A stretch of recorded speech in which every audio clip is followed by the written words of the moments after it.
Nakapag-agahan po lahat. Mukhang mahina ang ating pagsagot, no? Na kung saan isa sa mainam at isa sa pinakamagandang sinasabi o ipinaparating natin sa ating mga kapatid ng mga Muslim. Which is yun yung tahiyatu ahlan jannah. Yan ang isa sa mga pagbati ng mga taga-paraiso. Kaya papaya ba tayong ganun lang kahina ang pagbati natin sa pagbati ng mga taga-paraiso? Assalamualaikum warahmatullahi wabarakatuh. Waalaikumsalam warahmatullahi wabarakatuh. Ayun, Masya Allah. So, alhamdulillah, medyo nakapagkape naman siguro at nakapagtinapay. Si Ustad Piluso po, baka may inihanda din mamaya, no? Ustad? Inshallah, mayroon daw. Okay, so alhamdulillah, ang papuri at pasasalamat ay tanging kay Allah subhanahu wa ta'ala. Alhamdulillah, nagkita-kita tayo ulit. No? Mahabang panahon na hindi kami nakabisita dito. So, alhamdulillah, ngayon, Masya Allah, mga kapatid namin, mga brothers and mga sisters, nagkita-kita ulit tayo para sa isang pagtitipon na kung saan kailangan nating i-refresh o i-review ang ating mga sarili. Dahil mayroon tayong paparating na bisita na kung saan ang isa sa mga nakaugalian natin na kapag may paparating na bisita, pinaghahandaan, di ba? Lalo-lalo na kapag ang bisita ay nagpaalam o kaya nagbigay paalam sa atin na kami ay darating. So ano nga ba ang isa sa mga paghahanda ng isang tao kapag may dumarating na bisita sa kanya? Sa kadalasan, anong ginagawa natin?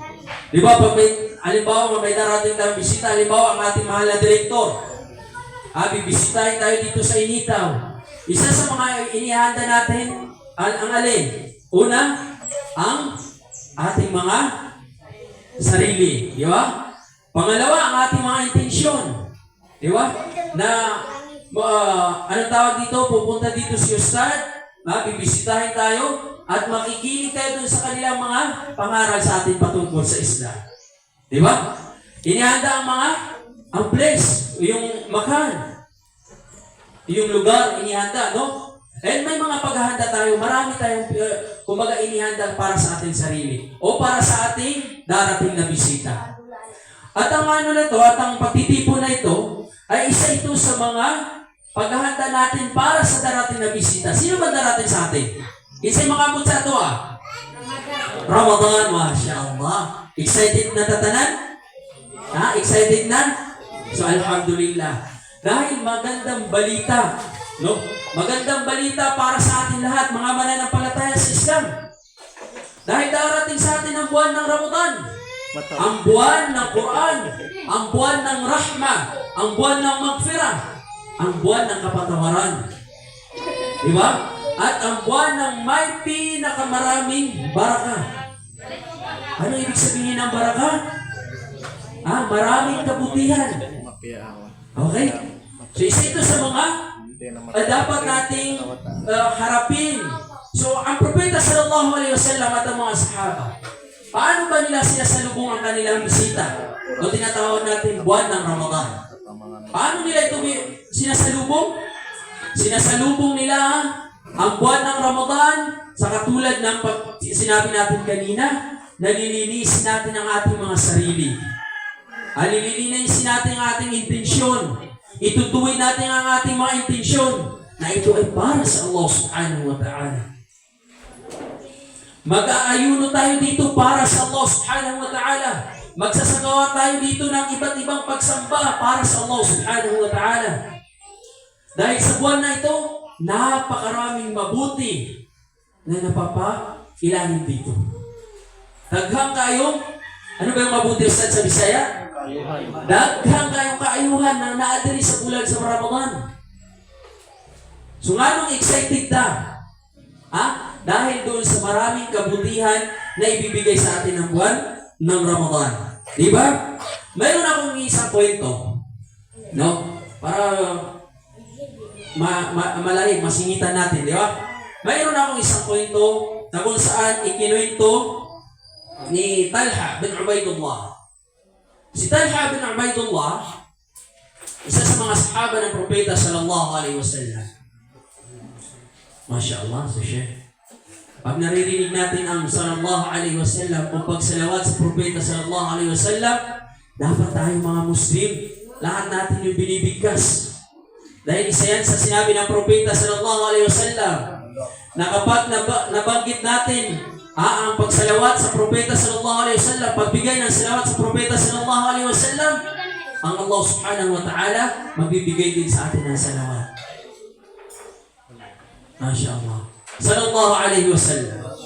Sallallahu alaihi wasallam. At isa sa sinabi ng propeta sallallahu alaihi wasallam na ang pinaka-kuripot na tao na kapag nabanggit ang pangalan ng propeta sallallahu alaihi wasallam, hindi siya nagsasalawat sa propeta. So gusto niyo ba maging kuripot kayo? Hindi. Kaya simula ngayon, kapag nabanggit ang pangalan ng propeta Muhammad sallallahu alaihi wasallam, ay banggitin natin ang sallallahu alaihi wasallam. Masya Allah. Okay, balik tayo doon sa kwento. Mayroon isang kwento na si Talha bin Ubaidullah. Si Talha bin Ubaidullah, mayroon siya na panaginipan. No, mayroon siya na panaginipan. O bago pa man itong panaginip ni Talha bin Ubaidullah, may kwento na dalawang lalaki. Magkaibigan sila. No? Itong dalawang lalaki na ito, ang isa, namatay sa pagiging martir o pakikipaglaban sa landas ng Allah subhanahu wa ta'ala.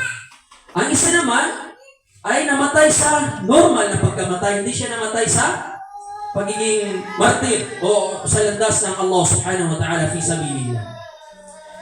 Ngayon, si Talha bin Ubaidullah, napanaginipan niya yung dalawang lalaki na yun. Yung dalawang lalaki na yun, sabi ni Talha, unang nakapasok sa paraiso is yung namatay sa normal na pagkamatay. Siya yung unang pumasok sa paraiso. At nagtaka ang mga sahaba. Nagtaka sila. Sabi niya, Rasulullah, bakit unang nakapasok yung isang tao na kung saan namatay sa normal na pagkamatay? Hindi siya namatay sa landas ng Allah subhanahu wa ta'ala. Hindi siya nakipagdigma. Bakit una siyang nakapasok kaysa doon sa namatay bilang martir? Sabi ng propeta sallallahu alaihi wasallam, narapat ba itong ipagtaka ninyo? O kaya kataka-taka ba itong kwento na ito? Then sabi ng propeta sallallahu alaihi wasallam, hindi ba ang isang lalaki na kung saan namatay, no? Namatay siya after 1 year, no? Namatay yung kaibigan niya, yung kaibigan niya is namatay, yung martyr, namatay siya nung halimbawa yung taon na to. Then next year, pagka lipas ng isang taon, namatay ulit yung kaibigan niya.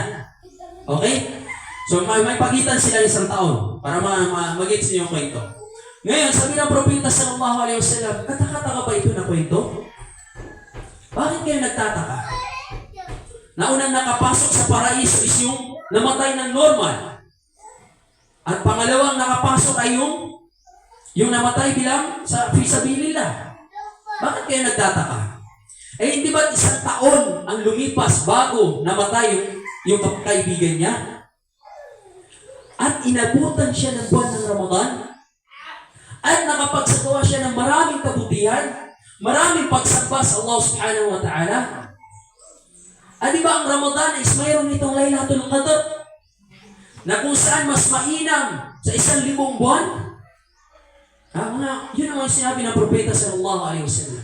Kaya yun ang naging dahilan kung bakit nauna nakapasok yung lalaki na yun, yung normal na namatay sa paraiso, compare doon sa namatay bilang martir. Nakuha niyo ko ito? Nakuha niyo?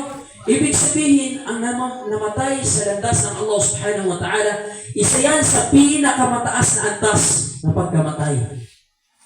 Pero, dahil ang isang lalaki, yung kaibigan niya lalaki, ay inabutan pa ng buwan ng Ramadan, kaya nauna siya pumasok sa paraiso. Allah. So kaya manalangin tayo sa Allah subhanahu wa ta'ala na umabot tayo sa buwan ng Ramadan. Dahil laging sinasabi ng propeta o ng mga sahaba Sa tuwing papalapit yung Ramadan, Allahumma balligh na Ramadan. Ya Allah, sana ay dumating pa kami sa buwan ng Ramadan. Ngayon, ilang araw na lang? Ha? 9 days? 10 days? Ha? Ang lapit, ang bilis ng araw, ang bilis ng panahon. Kaya sana hingin natin sa Allah subhanahu wa ta'ala na lahat tayo ay maabutan ng buwan ng Ramadan. At makapag-ayuno, makapagbasa ng Quran, and magawa natin yung mga mabubuti gawain o pagsamba kay Allah subhanahu wa ta'ala. Yan ang isa sa mga dapat nating hilingin kay Allah subhanahu wa ta'ala. Dahil ang buwan na ito, o ang buwan ng Ramadan, ay magandang balita para sa ating lahat. No, sa tuwing dumarating ang buwan ng Ramadan. Magandang balita para doon sa mapagkumbaba, na kung saan ang buwan na ito ay napapailalim dito o napapaloob dito ang magfira ng Allah subhanahu wa ta'ala. Maligayang balita para sa mga nananabik sa buwan ng Quran. Dahil ang buwan ng Ramadan ay Shahrul Quran. Buwan din ito ng Quran.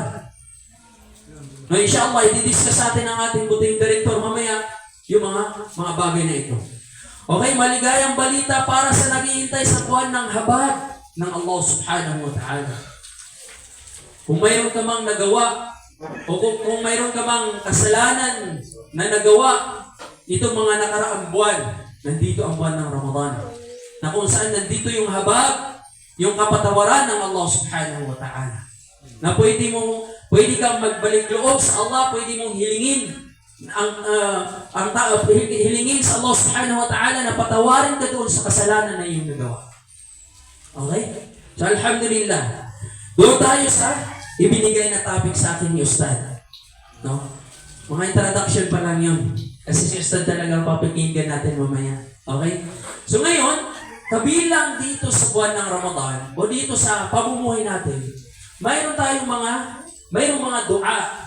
No? May mga oras ang dua na kung saan kapag naitapat ito ng isang mananampalataya, insyaAllah ta'ala, hindi ito babaliwalain ng Allah subhanahu wa ta'ala. Kundi, ibibigay na ito, tutugunan kaagad ng Allah subhanahu wa ta'ala.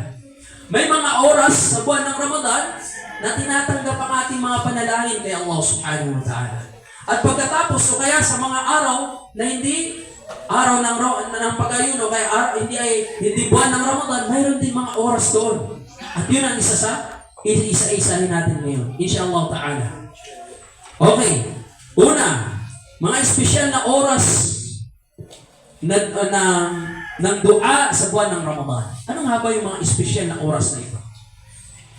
Na kapag gumawa ka ng panalangin o nagsagawa ka ng panalangin para kay Allah subhanahu wa ta'ala, insyaAllah ta'ala, maging positive lang tayo. Natatanggapin ito ng Allah subhanahu wa ta'ala, tutugunan ng Allah, ibibigay sa atin ng Allah subhanahu wa ta'ala ang ating mga panalangin at itapat natin sa mga oras na ito. Ano yun? Una, sa huling ikatlong bahagi ng gabi o tinatawag natin Qiyamul Layl. No? Ikatatlong bahagi ng gabi. Halimbawa, ang gabi natin nagsisimula sa alas 6. So, hahatiin mo siya ng ikatatlong bahagi. Maaaring mga alas 2, alas 3. Kapag ikaw ay humiling kay Allah subhanahu wa ta'ala, insyaAllah ta'ala, ibibigay sa iyo ng Allah. Bakit? Anong sinabi ng Allah subhanahu wa ta'ala? Yanzilu Rabbuna tabaraka wa ta'ala kulla laylatin ila samai dunya hatta yabqa thuluthul layl al-akhir. Ito ay sinabi ng propeta sallallahu alaihi wasallam mula sa kanyang hadith. Na kung saan ang Allah subhanahu wa ta'ala ay bumababa sa atin, no? Sa mababang langit, ang pinakaunang langit. Bumababa sa atin ang Allah subhanahu wa ta'ala. Kaya napakalapit sa atin ang Allah. Kaya kung ikaw, may gusto kang hilingin sa Allah subhanahu wa ta'ala, ano pa man yan? Gusto mo magkaroon ng anak, gusto mo magkaroon ng pamilya, gusto mo magkaroon ng kaibigan, gusto mo magkaroon ng trabaho, yaman, palasyo, service, ano pa man. Kailangan natin hilingin sa Allah subhanahu wa ta'ala. Huwag kang mahiya. Kailangan mo ng mabuting asawa, hilingin mo sa Allah subhanahu wa ta'ala. Yung mga wala pang asawa, kailangan yung mga binata, yung mga dalaga. Isama niyo yan sa dua. Panalangin ninyo. Ya Allah, rizqan niyo po kami ng mabuting babae, salihah. O kung mga babae naman, Ya Allah, rizqan niyo po kami ng salih, rajulun salih, mabuting lalaki. Di ba? Sa mga tatay at sa mga pamilya naman, Ya Allah, gabayan niyo po ang aking pamilya, ang aking asawa, ang aking mga anak. Ya Allah, rizqan niyo po sila ng yaman na kung saan magagamit nila sa kanilang pang-araw-araw na pamumuhay. Lahat yan dapat natin hilingin sa Allah subhanahu wa ta'ala. Gusto mo magkaroon ng palasyo? Gusto mo magkaroon ng service? Hilingin mo sa Allah sa oras na ito. At insyaAllah ta'ala, ibibigay sa iyo ng Allah subhanahu wa ta'ala. At lagi natin tandaan na kapag hindi sa iyo binigay ng Allah subhanahu wa ta'ala dito sa dunya, ay insyaAllah ibibigay sa iyo sa akhirah. Dahil ang dua, mayroon ito 3 sitwasyon. Tandaan niyo ang dua, may 3 sitwasyon. Una, maaring humiling ka sa Allah subhanahu wa ta'ala. Pero hindi binigay sa iyo ng Allah subhanahu wa ta'ala dito sa dunya at sa akhirah. Dahil maaaring may paparating na babala o kaya may maaaring paparating na pagsubok. Pero yun ang naging pangharang para hindi dumating sa yung pagsubok na yun. Okay ba yun sa atin? Okay, di ba? Alhamdulillah, hindi tayo dinatnan ng pagsubok. Pangalawa, maaaring ibigay sa iyo ng Allah subhanahu wa ta'ala mismo doon sa oras ng iyong panalangin. No? Pagdua sa Allah subhanahu wa ta'ala, ibibigay ka agad sa iyo ng Allah. Oo, maaaring pagkalipas ng ilang buwan, pagkalipas ng ilang taon, at least nakuha mo dito sa mundo. O maaaring hindi mo makuha dito sa mundo dahil inihanda ito ng Allah subhanahu wa ta'ala sa kanilang buhay. Yan ang isa sa mga 3 sitwasyon ng panalangin. Okay? Pangalawa, kailangan natin magdua sa oras ng iftar. Darating sa atin ang buwan ng Ramadan. No? Sa tuwing bago tayo mag-iftar, kailangan natin doon magdua. Parami natin yung mga dua natin. Ano ba gusto mo, sir? Isang dua. Bigyan mo ako ng isang panalangin na gusto mong hingin sa Allah subhanahu wa ta'ala. Gusto ko makapagtapos ng yung Abogado? si sir parang hindi pa sure sa kanyang panalangin. Isa itong alarm, no? Kailangan na alam natin kung ano yung hingin natin sa Allah subhanahu wa ta'ala. Handa tayo sa mga hingin natin sa Allah. Paano halimbawa kung nandito ang halimbawa, gusto ko sanang halimbawa yung presidente. Pero nandito naman ang ating direktor. Halimbawa, ngayon, nandito ang ating direktor.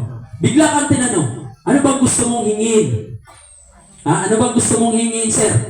Kasi kapag humingi ka sa akin, ibibigay ko sa iyo. Anong gusto mong hingin? Kapatawaran. Masya Allah. Sa akhirah ito. No? Wala yung kanina sa dunya. Naman sa akhirah. Masya Allah. Akala ko, babanggitin mo, sir, anong tawag dito? Aeroplano. Kaya kahit 10,000 lang, sir. Para sa buwan ng Ramadan. Di ba? Malay natin, di ba? Ang ating direktor, mayroon pa lang tinatago dyan. Malay lang natin. Okay? Pangatlo, sa Laylatul Qadr. No, yung huling 10 araw ng Ramadan. Dahil doon natin inaabangan ang Laylatul Qadr. No, na kung saan pinakamainam sa loob ng Ramadan. Ang Ramadan, mainam lahat. Pero ang pinakamainam doon ay ang Laylatul Qadr. Ang gabi ng pagsamba kay Allah subhanahu wa ta'ala. Okay? Isa yan sa mga oras na dapat nating hindi pinapalampas. Dahil ang sinabi ng Propeta sallallahu alaihi wasallam na kung saan natatapat ang Laylatul Qadr 21, 23, 25, 27, and 29. Sa mga winter. No? Doon sa mga anong tawag dito, mga araw na yan o sa mga date na yan. Okay? Pero para wala talagang ligtas, abangan natin o kaya magdua tayo doon sa loob ng huling 10 araw ng buwan ng Ramadan. Okay?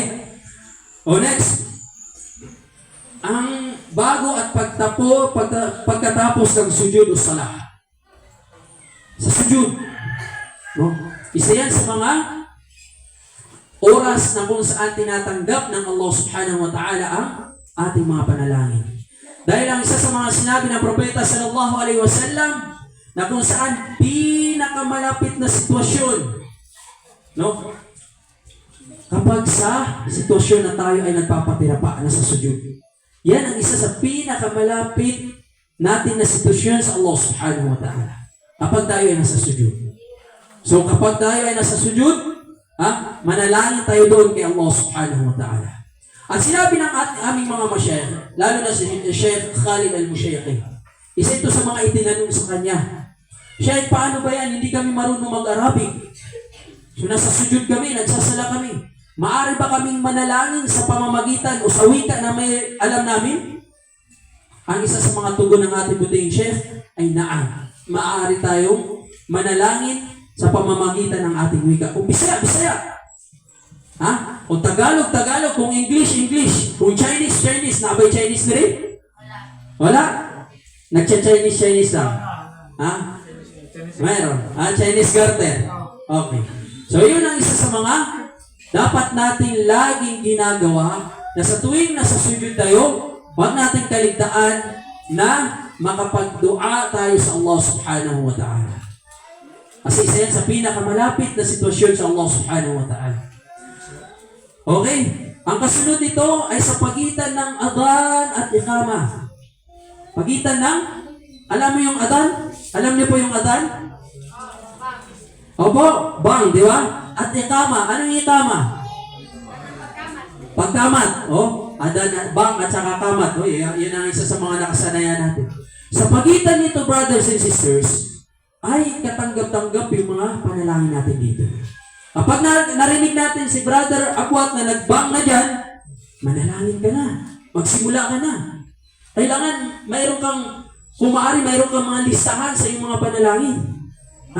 May sinusulat mo para hindi mo nakakalimutan. Ya Allah, gusto ko ng maraming asawa ba? Medyo na kurente yung mga babae.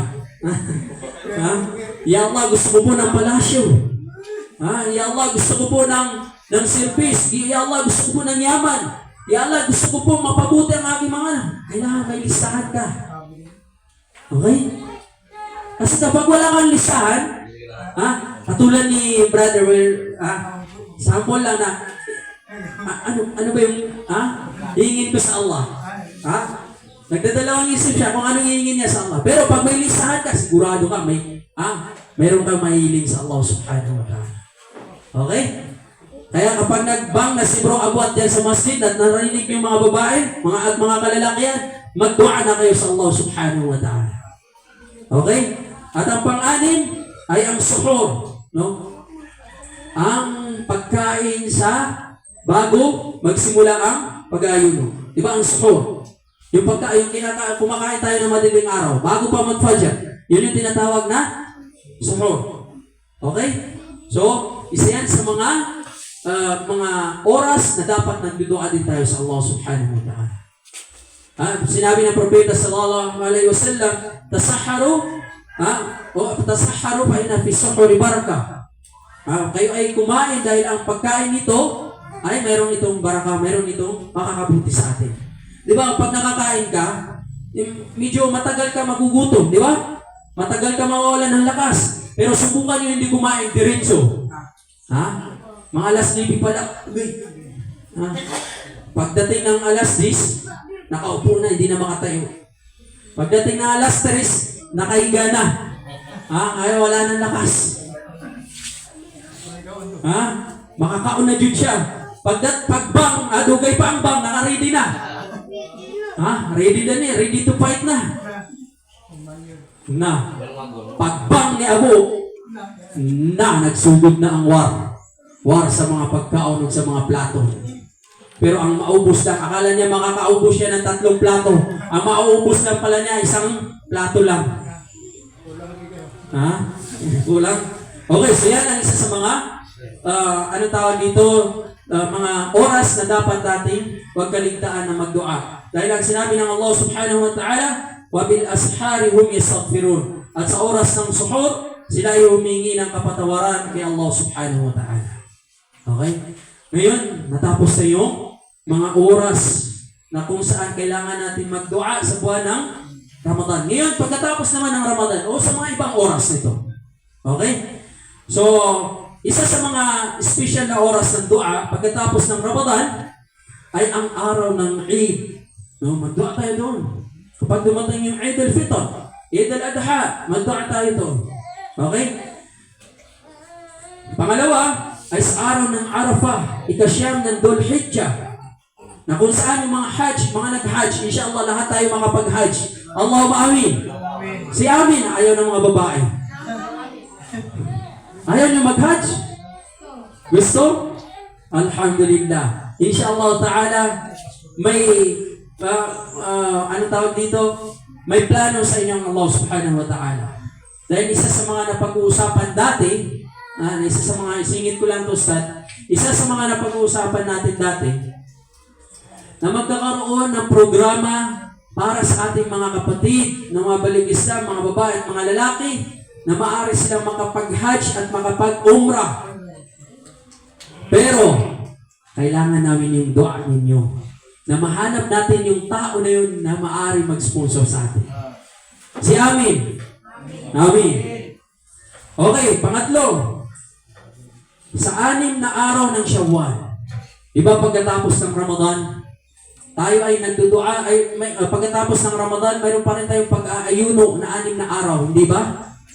So doon sa 6 na araw na yun, isa sa mga espesyal na oras ng dua ay yung 6 na araw na yun. So magdua tayo doon. Yung sa buwan ng Shawwal, no, pagkatapos ng Ramadan. Isa yun sa mga dapat natin paramihin ang ating mga dua sa buwan na yun. Anong sinabi ng Propeta sallallahu alaihi wasallam?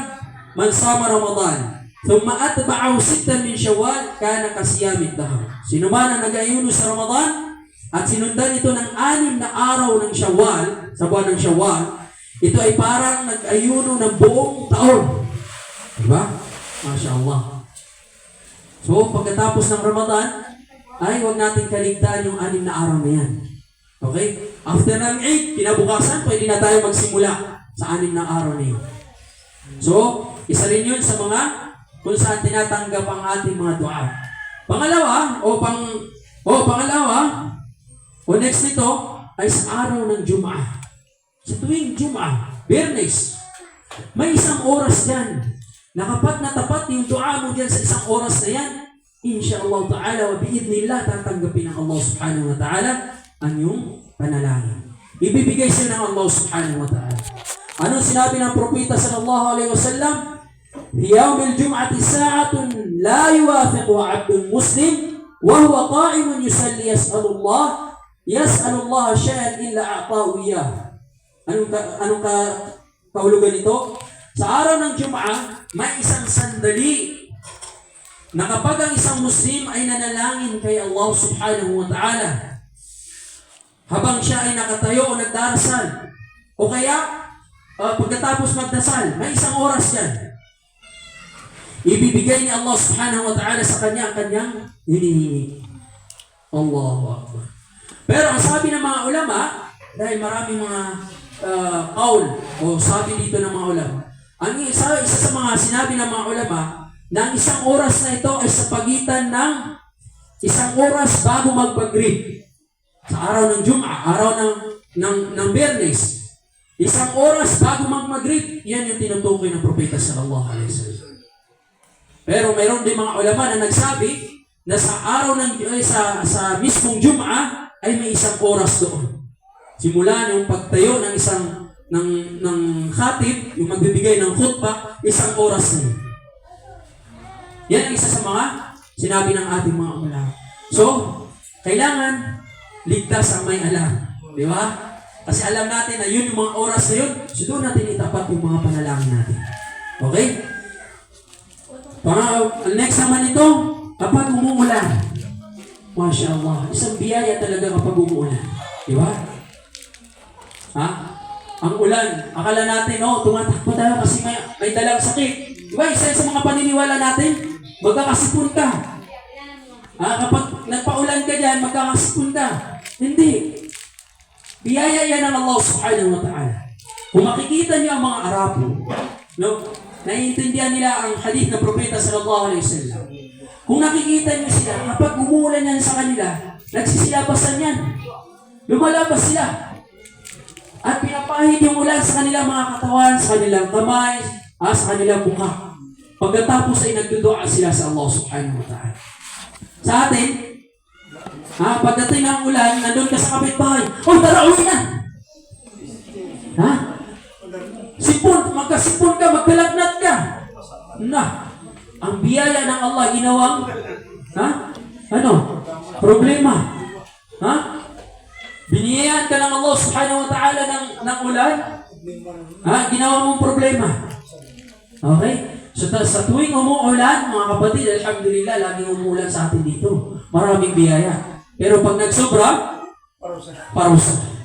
Okay? Kaya nga, ang isa sa mga isa sa mga hadith nangyari sa panahon ng propeta sallallahu alaihi wasallam nung nagbibigay ng khutbah ang propeta sallallahu alaihi wasallam na kung saan may isang tumayong lalaki. Ya Rasulullah, nagreklamo siya, tuyo na ang ating mga lupa, walang tubig. Sumanalangin ka sa Allah subhanahu wa ta'ala na magkaroon ng tubig, umulan.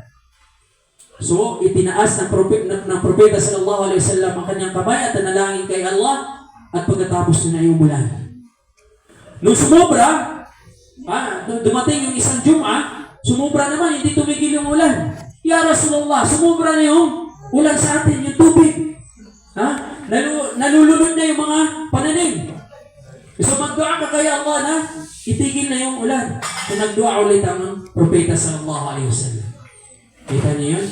Kaya sinasabi natin na ang ulan, biyaya. Pero pag sumobra, parusa. Sabi ni ano pangalan niya bro? Abdurrahman, Sheikh Abdurrahman, mashallah. Okay? Yan ang isa sa mga dapat nating bigyan ng oras na kung saan pag umuulan ay makapagdua tayo. Next nito ay kapag bumibisita tayo doon sa may mga sakit. Ipagduaan natin sila. Napagalingin sila ng Allah subhanahu wa ta'ala. At isa ito sa mga karapatan sa atin ng mga tao. Na kapag mayroong sakit ang kapatid natin Muslim, nalaman natin may sakit si bro, bisitahin natin. May sakit ka pala bro, anong nangyari sa iyo? Kumusta po? At ipagduan natin siya na pagalingin siya ng Allah subhanahu wa ta'ala. Diba? Isa yan sa mga karapatan ng isang Muslim. No? Haqqul Muslim ala Muslim. Karapatan ng Muslim sa isang Muslim.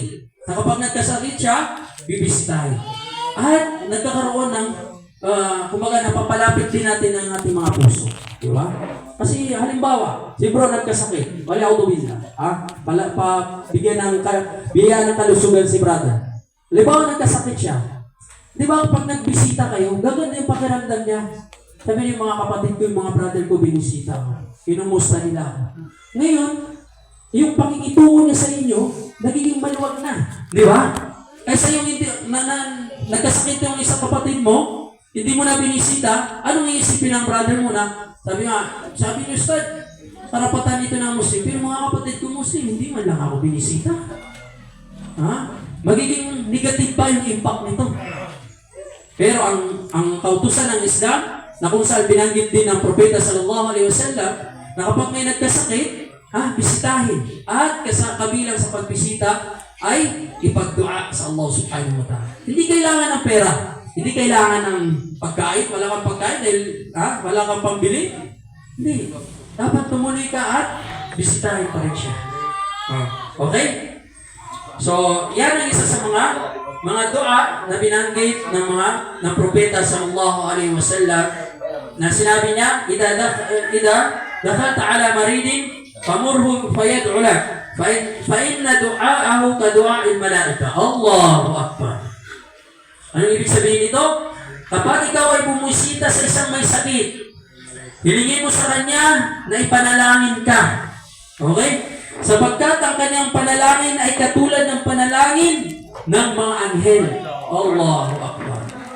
Naalam natin ang panalangin ng mga anghel ay tanggap. Ito ay ikinuwento ni Ibn Majah na kung saan sang-ayon si Sheikh Albani. No? Yan ang isa sa mga dapat natin gawin. Okay. Ang iba nito ay katulad ng pagsasagawa ng tawaf. Halimbawa, kapag nakapunta ka ng Makkah, No, nakapag-umrah, nakapag-hajj, magtatawaf ka doon sa Kaaba. At yung pagtatawaf mo na yun ay yung panalangin mo doon ay tinatanggap ng Allah subhanahu wa ta'ala. Kapag binabanggit ang pangalan ng Allah subhanahu wa ta'ala, sa tuwing magdudua kayo, lagi niyong banggitin kung ano yung naaayon sa pangalan ng Allah subhanahu wa ta'ala. Halimbawa, sasabi niyo, Allahumma rizqna rizqan tayyiban ya Razzaq. Ha?